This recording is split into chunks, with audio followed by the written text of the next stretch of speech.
ଗାଁକୁ ଭରସା କାଠ ସିଡ଼ି ନାଳ ଉପରେ ବିପଦ ସଂକୁଳ ଯାତ୍ରା ଦୌଡ଼ି ବାନ୍ଧି କାଠ ପୋଲ ପାର ହେଉଛନ୍ତି ଲୋକେ।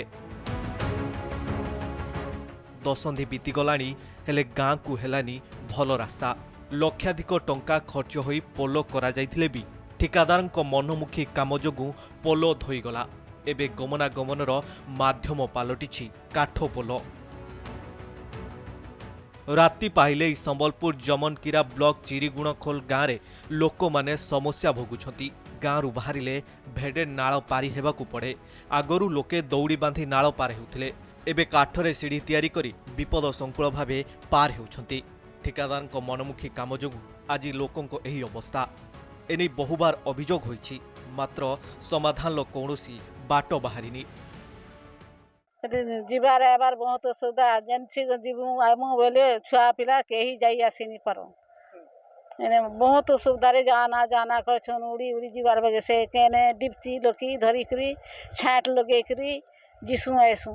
ଆଜ୍ଞା ଆଗ ତ ବ୍ରିଜଟା ଥାଇନି, ଯେତେ ବୋଲୁ ବ୍ରିଜ ହେଲା ଏନ୍ତା ଇଆଡ଼ୁ ଫେର ମାଟି ନେଇଗଲା, ସିଆଡ଼ୁ ଫେର ମାଟି ନେଇଗଲା। ହେଥିର୍ଲାଗି ଆମେ ଏନ୍ତା ଚାଲି ଚାଲି ଏନ୍ତା ଅସୁବିଧା ହେଇକିରି ଯାଉଛୁଁ। ସେଟା ଯେହେତୁ 1 କୋଟି କି 1.5 କୋଟିର ପୋଲ ହେବାର କଥା, ସେନେ 21,10,000 ପୋଲ ଦେଲେ କାଣା ହେବା? ହେନେ ଅସୁବିଧା ତ ହେବା ସମ୍ମୁଖୀନ ଯେନ୍ତା ହେଇଗଲେ ଲୋକଙ୍କ ଛୁଟିଆ କାମ ହେବା। ଏଇଟା ହାତେ ଗୋଟେ ଛୁଟିଆ କାମ ହେଲା ଟୋଟାଲି, ସେନେ ଯିବାର ଆବାର ତ ହେବା। ମଝି ଟିକେଟା କାମ ହେଲା, 2 ସାଇଡ଼ରେ ରହିଗଲା ବୋଲେ ଲୋକ ଯିବେ ଆବେ କେନ? ଖାଲି ଚିରିଗୁଣଖୋଲ ଗାଁ ଲୋକେ ହଇରାଣ ହୁଅନ୍ତି ତାହା ନୁହେଁ। ଏହି ଗାଁରେ ଅନ୍ୟ ଗାଁ ଲୋକମାନଙ୍କ ଜମି ଥିବା ଚାଷୀ ମଧ୍ୟ ଚାଷ ପାଇଁ ସମଦଶା ଭୋଗିଥାନ୍ତି। ତାହା ସହ ସ୍କୁଲ ପିଲା ପାଠ ପଢ଼ିବାକୁ ମଧ୍ୟ ଯାଇପାରୁନାହାନ୍ତି। ସେପଟେ ସମସ୍ୟା ଶୁଣିବା ପରେ ପୁଣି ଥରେ ମିଳିଛି ଗମନାଗମନର ପ୍ରତିଶ୍ରୁତି। ସେଟା ତ ମୋ ନଲେଜରେ ନଥିଲା, ମୁଁ ତ ଏବେ ଆସିଲି। ଏଟାକ ତୁରନ୍ତ ତାକୁ ଟେକ୍ଓଭର ହେବ, କିଛି ଅସୁବିଧା ନାହିଁ, ସେଟା ହେଇଯିବ। ସିଡ଼ି ତ ସେମିତି କଥା ନୁହଁ। ଜିନିଷ ହେଉଛି ଏବେ ବର୍ଷା ଅଛି, ବର୍ଷାରେ ସେଟା ଫେରି ଇଏ ହେବନି। ତେଣୁ ବର୍ଷା ଛାଡ଼ିଲା ପରେ ଯାହା ଟେକ୍ଓଭର ହେବ। ଏବେ ଟେମ୍ପୋରାରୀ ପାଇଁ ତାକୁ ପାଇଁ କିଛି ଗୋଟେ ବ୍ୟବସ୍ଥା କରିବା ଆଉ।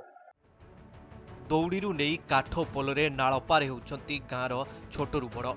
ଏଥିପ୍ରତି ଗୁରୁତ୍ୱ ଦେଇ ଖୁବ୍ ଶୀଘ୍ର ସମାଧାନ କରାଯିବା ଜରୁରୀ ହୋଇପଡ଼ିଛି। କୁଚିନାରୁ ତପନ ଦାସଙ୍କ ରିପୋର୍ଟ, କନକ ନ୍ୟୁଜ୍।